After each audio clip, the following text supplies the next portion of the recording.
ठीक है, तो आज का टॉपिक है मेल रिप्रोडक्टिव सिस्टम। इसमें कुछ पर्टिकुलर पार्ट्स होते हैं जिनके हम बारे में डिस्कस कर लेते हैं। तो सबसे पहले सबसे मेन पार्ट जिसे हम टेस्टिस कहते हैं, कंफ्यूज करने के लिए आपसे पूछ लेगा what are the male gonad. ठीक है, what is the male gonad. तो टेस्टिस को मेल गोनेड या रिप्रोडक्टिव पार्ट कहा जाता है। ठीक है, रिप्रोडक्टिव पार्ट को ही गोनेड कहा जाता है। तो आप गोनेड को रिप्रोडक्टिव पार्ट समझ सकते हैं। तो टेस्टिस क्या होते हैं? मेल गोनेड्स होते हैं, यानी मेल के मेन रिप्रोडक्टिव पार्ट्स होते हैं। टेस्टिस से स्पर्म निकलता है और मेल हार्मोन टेस्टोस्टेरोन निकलता है। टेस्टिस दो होते हैं, अ पेयर ऑफ ओवरीज। एक मेल के अंदर दो टेस्टिस होते हैं जो कि एक थैलीनुमा स्ट्रक्चर, एक पाउच लाइक स्ट्रक्चर में बंद होते हैं। और वो पाउच जिसे हम स्क्रोटम कह रहे हैं वो टेस्टिस को प्रोटेक्ट करता है और टेम्परेचर को मेंटेन करके रखता है। टेस्टिस के टेम्परेचर को बॉडी के टेम्परेचर से कम करके रखता है। फिर दोनों टेस्टिस से पाइप लाइक स्ट्रक्चर निकलता है जिसे हम लोग वास डेफरेंस या फिर स्पर्म डक्ट भी कहते हैं। ठीक है, अब टेस्टिस में स्पर्म निकलेगा, अब वो स्पर्म पेनिस तक आना है। तो टेस्टिस से पेनिस तक उसको लेके कौन आएगा? तो एक पाइप लाइक स्ट्रक्चर होता है जिसे हम क्या कहते हैं बेटा? Vas deferens. ठीक है, तो पाइप जैसा स्ट्रक्चर होता है जिससे कि स्पर्म, ठीक है, जिससे स्पर्म जो है कहां पहुंचता है? पेनिस तक। उसे हम वास डेफरेंस कहते हैं। पेनिस क्या है? तो पेनिस एक मस्कुलर ऑर्गन होता है जिसमें से सीमन निकलता है जब उसे स्टिमुलेट किया जाता है। ठीक है, जब उसे स्टिमुलेट किया जाता है तो उसमें से सीमन निकलता है। स्टिमुलेट कब होता है? तो स्टिमुलेट ये कॉपुलेशन के टाइम पे, सेक्सुअल इंटरकोर्स के टाइम पे ही होता है। ठीक है, या कभी कभी ये जो सीमन है वो अपने आप निकल जाता है। अब एक चीज याद रखना है, स्पर्म नहीं, बॉडी से, मेल की बॉडी से जो निकलता है उसे सीमन कहते हैं, स्पर्म नहीं बोलते हैं। ठीक है, क्या बोलते हैं? सीमन। स्पर्म तो सीमन के अंदर है, जो लिक्विड बॉडी से बाहर निकलता है मेल की, उसे सीमन कहा जाता है। तो सीमन के अंदर स्पर्म होता है। ठीक है, स्पर्म तो एक सेल है। स्पर्म क्या है? सेल। लेकिन वो किस में डूब के निकल रहा है? जिस लिक्विड में डूब के निकल रहा है उसे सीमन कहते हैं। ठीक है, तो जो डिस्चार्ज हुआ है वो सीमन है, स्पर्म नहीं है। फिर यूरेथ्रा। तो यूरेथ्रा एक कॉमन पैसेज होता है स्पर्म और यूरिन के लिए। ठीक है, यूरिन और स्पर्म के लिए कॉमन पैसेज है जिसे अपन क्या कहते हैं? यूरेथ्रा कहते हैं। ठीक है, तो मैं थोड़ा इसको ना करेक्ट कर दूं, फिर आप इसे वाइन समझ लो, कहीं पता चले स्पर्म एंड वाइन। ठीक है, तो यूरिन के लिए। अब टेस्टोस्टेरोन का फंक्शन क्या है? तो बेटा जो टेस्टोस्टेरोन होता है वो स्पर्म के प्रोडक्शन को रेगुलेट करता है।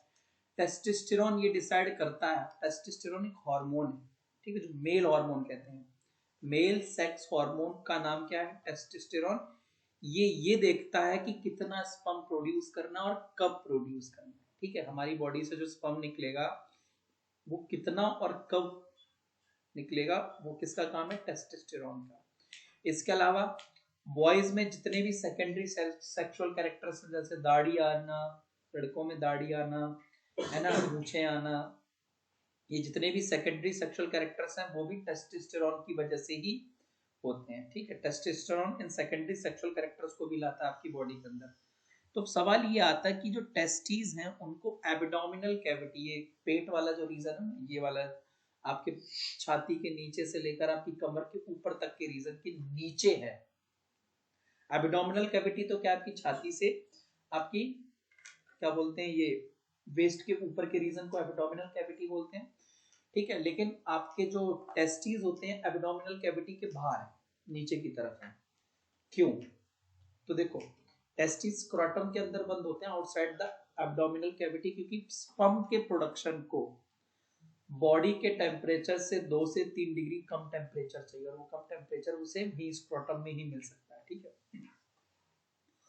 तो जो भी स्पर्म फॉर्म हुआ है, दोनों टेस्टिस में जो भी स्पर्म फॉर्म हुआ है, बना है, वो वास डेफरेंस, ठीक है, वो जो ट्यूब लाइक स्ट्रक्चर है ना, ट्यूब जैसा स्ट्रक्चर, उस ट्यूब जैसे स्ट्रक्चर से क्या होता है कि स्पर्म जो है वो यूरिनरी ब्लैडर की तरफ आता है। ठीक है, यूरिनरी ब्लैडर में नहीं जाता। ठीक है, ठीक है, वो मतलब कि पेनिस की तरफ आ रहा होता है वास डेफरेंस के रास्ते। ठीक है, अब जब स्पर्म वास डेफरेंस से होके निकल रहा होता है, जब स्पर्म वास डेफरेंस से होके निकल रहा होता है तो उसके बीच में दो ग्लैंड्स पड़ते हैं, एक प्रोस्टेट ग्लैंड होता है, एक सेमिनल ग्लैंड होता है। वो अपनी अपनी सीक्रेशन स्पर्म में डाल देते हैं और स्पर्म को एक फ्लूइड में चेंज कर देते हैं। समझ में आ रहा है? जब वास डेफरेंस से, ठीक है, स्पर्म गुजर रहा होता है तो स्पर्म में दो अलग अलग ग्लैंड से, एक ग्लैंड का नाम है बेटा प्रोस्टेट ग्लैंड और दूसरे का नाम है सेमिनल वेसिकल, उससे कुछ लिक्विड आपके स्पर्म में आके मिक्स हो जाते हैं और स्पर्म जो है वो फ्लूइड स्टेट में, लिक्विड स्टेट में कन्वर्ट हो जाता है, जिसे हम सीमन कहते हैं। और जब वो सीमन में कन्वर्ट हो जाता है ना स्पर्म, तो अब वो इजीली मूव कर सकता है क्योंकि गीला रहता है, चिपचिपा रहता है, आसानी से फिसल सकता है, मूव कर सकता है। ठीक है, तो जो प्रोस्टेट ग्लैंड होता है वो प्रोस्टेट फ्लूइड डालता है स्पर्म के अंदर। क्या डालता है? प्रोस्टेट फ्लूइड, जिससे कि स्पर्म का प्रोडक्शन बढ़ जाता है और ज्यादा स्पर्म प्रोड्यूस होने लग जाते हैं, और साथ में स्पर्म कोगुलेट नहीं होता, स्पर्म कहीं पे भी आपकी बॉडी में जमता नहीं है, वास डेफरेंस में जमता नहीं है। फिर सेमिनल वेसिकल होता है। सेमिनल वेसिकल क्या करता है? वो सेमिनल फ्लूइड ऐड करता है। सेमिनल वेसिकल क्या करता है? सेमिनल फ्लूइड ऐड करता है, जो कि आपके स्पर्म को एनर्जी देता है। सेमिनल वेसिकल क्या करता है? सेमिनल फ्लूइड देता है, और सेमिनल फ्लूइड आपके स्पर्म को एनर्जी देता है मूव करने के लिए। ठीक है, आपका स्पर्म मूव भी तो करेगा, मूव करते टाइम एनर्जी चाहिए, तो वो एनर्जी कहां से आती है? सेमिनल फ्लूइड से। इसके अलावा जो तुम्हारा सेमिनल फ्लूइड होता है ना बेटा, अल्कलाइन नेचर का होता है, बेसिक मीडियम, बेसिक नेचर का होता है, तो वो आपके स्पर्म को वजाइना के एसिडिक एनवायरनमेंट से बचाता है। वजाइना का एनवायरनमेंट कैसा होता है? एसिडिक। तो जैसे ही स्पर्म वजाइना के अंदर जाएगा वो तो मर जाएगा एसिड में जाके, तो इसीलिए स्पर्म के अंदर ये जो सेमिनल फ्लूइड गिरा है वो उसको क्या करता है? अल्कलाइन बना देता है, जिससे वो वजाइना के अंदर मरता नहीं है स्पर्म। ठीक है, क्योंकि वो न्यूट्रलाइज हो जाएगा। तो देखो बेटा, आपके स्पर्म के तीन मेन पार्ट्स हैं। सबसे पहला पार्ट होता है हेड, स्पर्म का हेड, जिसके अंदर जेनेटिक मटेरियल होता है पेरेंट्स से।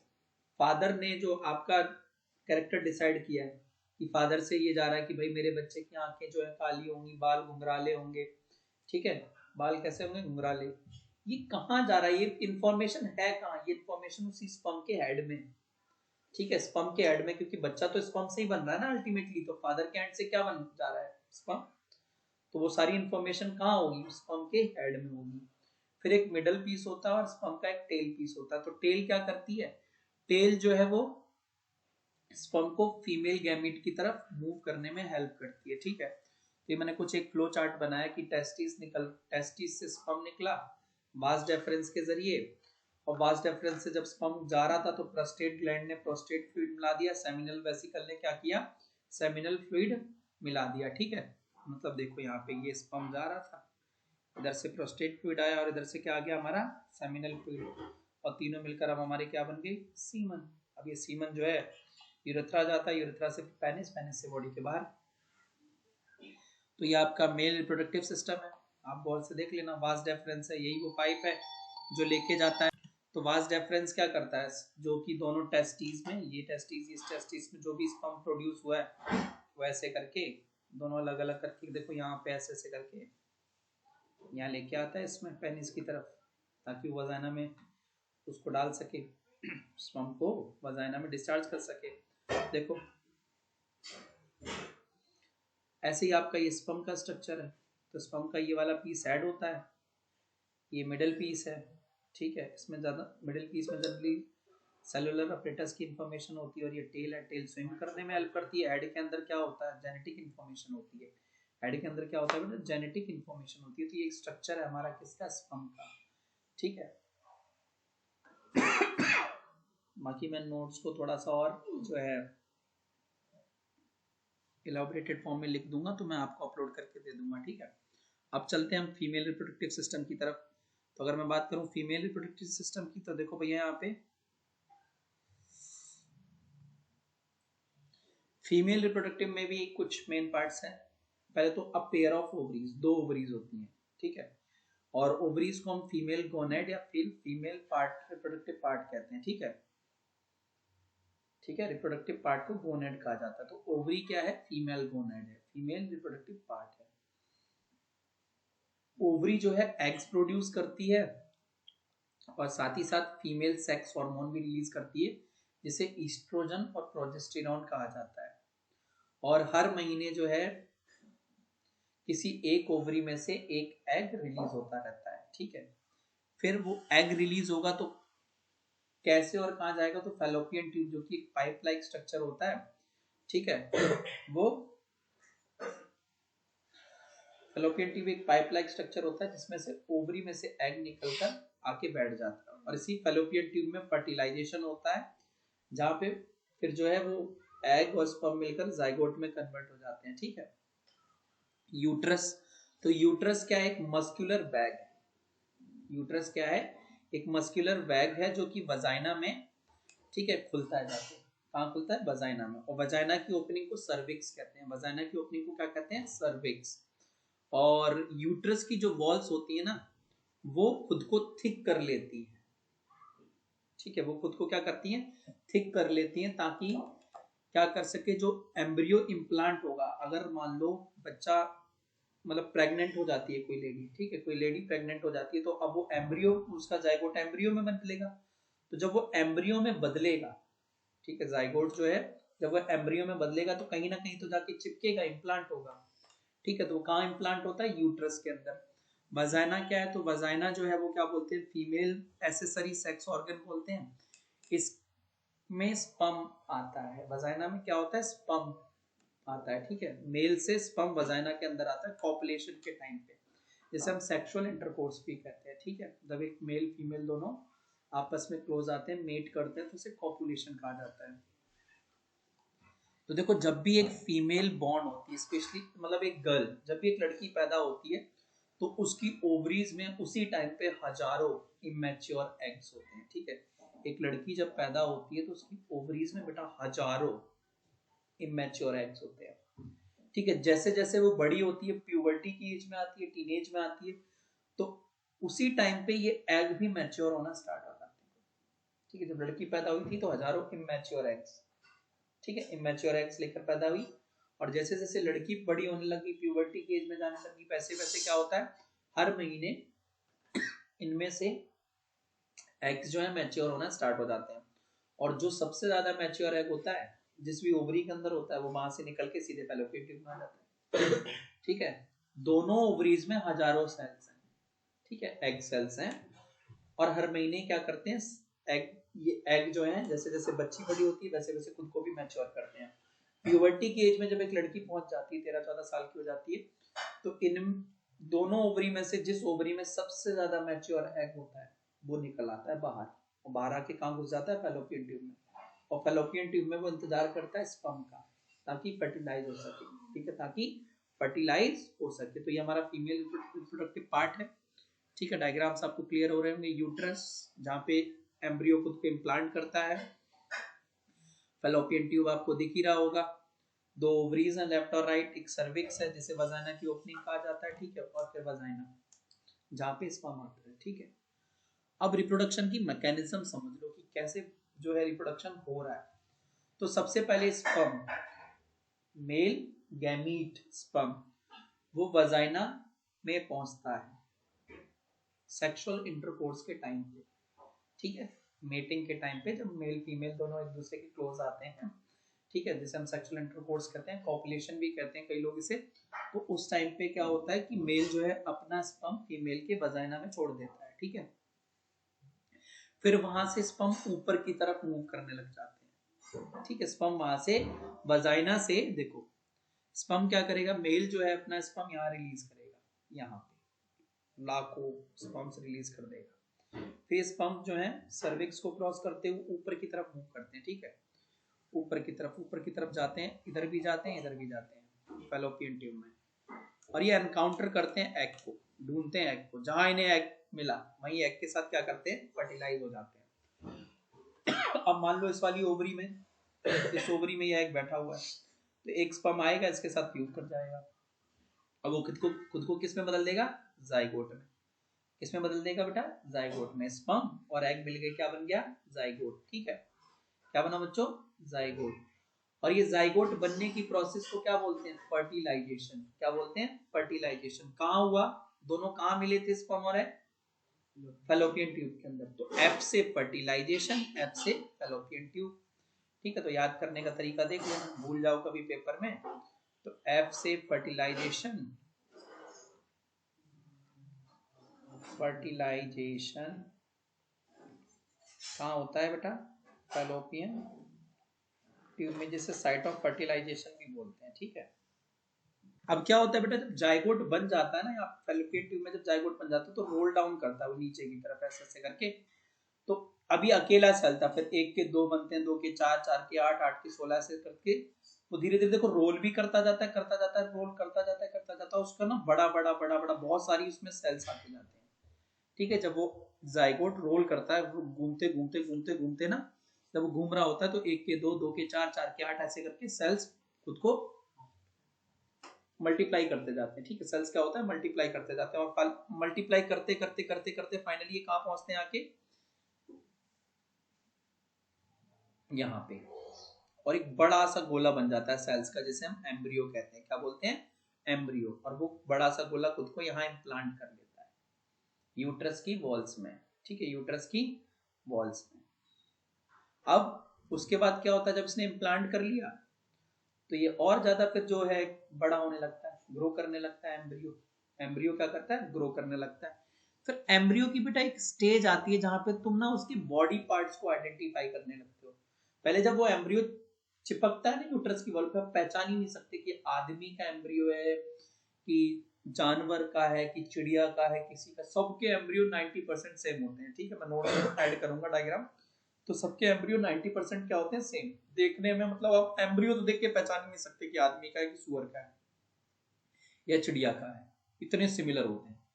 लेकिन फिर धीरे धीरे जब एम्ब्रियो ग्रो करने लगता है तब हम उसके बाद डिफरेंस क्रिएट होता है, तब हम उसके बॉडी पार्ट्स को पहचानने लगते हैं। जब आप पहचान लो कि ये बच्चे का हाथ है, ये पैर है, ये नाक है, मुंह है, जब वो बच्चे इस स्टेज पे आ जाता है तो स्टेज को हम कहते हैं फीटस। क्या कहते हैं? फीटस। तो बच्चे की वो स्टेज जहां पे आप उसके बॉडी पार्ट्स को आइडेंटिफाई कर सकते हो वो कहलाती है फीटस। ठीक है, और देखो सिर्फ मदर की ही बॉडी क्या बोलते हैं, इस तरीके से डिजाइन है कि वो बच्चे के डेवलपमेंट को लुक आफ्टर कर सकती है, कि बच्चे का डेवलपमेंट सिर्फ और सिर्फ माँ के गर्भ के अंदर ही हो सकता है, माँ की बॉडी के अंदर ही हो सकता है। कैसे? तो देखो हर महीने क्या होता है, यूट्रस जो है अपने आप को प्रिपेयर करता है। जो यूट्रस था जहां पे बच्चा बेबी इम्प्लांट हुआ ना, चिपका जाके इम्प्लांट हुआ है बेबी, तो वहां पे क्या होता है, यूट्रस जो है खुद को प्रिपेयर करता है। कैसे प्रिपेयर करता है? तो देखो यूट्रस अपनी लाइनिंग्स को, दीवार जैसे इंग्लिश में मतलब वॉल कहा जाता है, वॉल, यूट्रस अपनी वॉल्स को मोटा करता है। अपनी वॉल्स को क्या करता है? मोटा करता है। और बहुत सारी एक्स्ट्रा ब्लड वेसल्स उसके अंदर ग्रो करने लग जाती है। यूट्रस की वॉल्स मोटी हो जाती हैं और बहुत सारी एक्स्ट्रा ब्लड वेसल्स उसमें क्या होती है बेटा? ऐड हो जाती हैं, जिनमें खूब सारा ब्लड आ रहा होता है। ठीक है, ताकि वो नरिशिंग ग्रोइंग एम्ब्रियो को, बढ़ रहे बच्चे को नरिश कर सके, खाना वाना दे सके। ठीक है, यूट्रस की वॉल्स में बहुत सारा क्या होता है, ब्लड वेसल्स आके जमने लगती हैं, और उन्हीं ब्लड वेसल से क्या होता है, फिर बच्चे को न्यूट्रिशन पहुंचने वाला होता है आगे। वो आगे आपको बताऊंगा ही। तो देखो the embryo gets nutrition from a mother's blood with the help of a special tissue called placenta. Embryo जो बच्चा भी डेवलप हो रहा है ना, उसको अपनी माँ के खून से खाना मिलता है। ठीक है, एक स्पेशल टिश्यू के जरिए, जिसे अपन प्लेसेंटा कहते हैं। ये एक डिस्क शेप का सेल होता है, एक डिस्क शेप का सेल है जो कि यूट्रस की वॉल्स में इम्प्लांट होती है। कहाँ होती है? यूट्रस की वॉल्स में ही होती है। ठीक है, यूट्रस की जो वॉल होगी ना, मदर के एंड पे जो यूट्रस की वॉल होगी, वहां पे एक डिस्क शेप का स्ट्रक्चर होता है जिसे अपन प्लेसेंटा कहते हैं। और इसमें बहुत सारे फिंगर लाइक प्रोजेक्शन, जिसे विलाई कहा जाता है, एम्ब्रियो की साइड में मिलेंगे। ठीक है, मैं तुम्हें डायग्राम दिखा देता हूँ। जाते को होता क्या है, ये जो डिस्क शेप्ड स्ट्रक्चर है ना, ये वाला, ये है प्लेसेंटा। क्या बच्चों? ये आपका प्लेसेंटा है। ठीक है, तो दिख रहे हो तुम इसमें छोटे छोटे छोटे छोटे क्या हो रहे हैं, डिस्क शेप के स्ट्रक्चर दिख रहे हैं, ऐसे फिंगर लाइक प्रोजेक्शन दिख रहे हैं छोटे छोटे, है ना? ये विलाई कहलाते हैं। क्या कहलाते हैं? विलाई। ये मदर के एंड पे भी हैं और इधर बच्चे के एंड पे भी होते हैं। ठीक है, और इन दोनों को जोड़ने वाली देख रहे हो पाइप लाइक स्ट्रक्चर है, इसे कहते हैं बच्चों अम्बिलिकल कॉर्ड। क्या बोलते हैं? Umbilical cord. ये वही होती है जब बच्चा पैदा होता है तो उसके नहीं पेट नाभि में वो जुड़ी हुई होती है, देखिए ना पाइप सी, उसे अम्बिलिकल कॉर्ड कहा जाता है। तो प्लेसेंटा में ये मदर के एंड पे होता है, यूट्रस की वॉल में चिपका हुआ होता है, इसमें खूब सारी ब्लड वेसल्स जुड़ी हुई होती हैं। तो ब्लड वेसल्स क्या करती है, पूरी बॉडी से एब्जॉर्ब फूड को लेके आती हैं, पूरी बॉडी से क्या करती हैं, एब्जॉर्ब फूड को पूरी बॉडी से जितना भी एब्जॉर्ब खाना है, ठीक है, उसको लेके आती हैं और फिर इन विलाई से बच्चे के अंदर ट्रांसपोर्ट करने लगती है। विलाई इसलिए प्रेजेंट होती है ताकि ज्यादा से ज्यादा खाना जो है, न्यूट्रिशन बच्चे की तरफ पहुंचे, ठीक है, ज्यादा से ज्यादा न्यूट्रिशन क्या हो, बच्चे की तरफ पहुंच जाए, ठीक है, समझ में आ गई बात। कौन सा टिश्यू करता है, प्लेसेंटा, ठीक है। अब क्या क्या जाता है, तो ऑक्सीजन जाता है, ठीक है, ग्लूकोज जाता है, बच्चे के अंदर सॉलिड खाना नहीं जाता, लिक्विड फॉर्म में जाता है, वो भी ब्लड में एब्सॉर्ब फूड जा रहा होता है।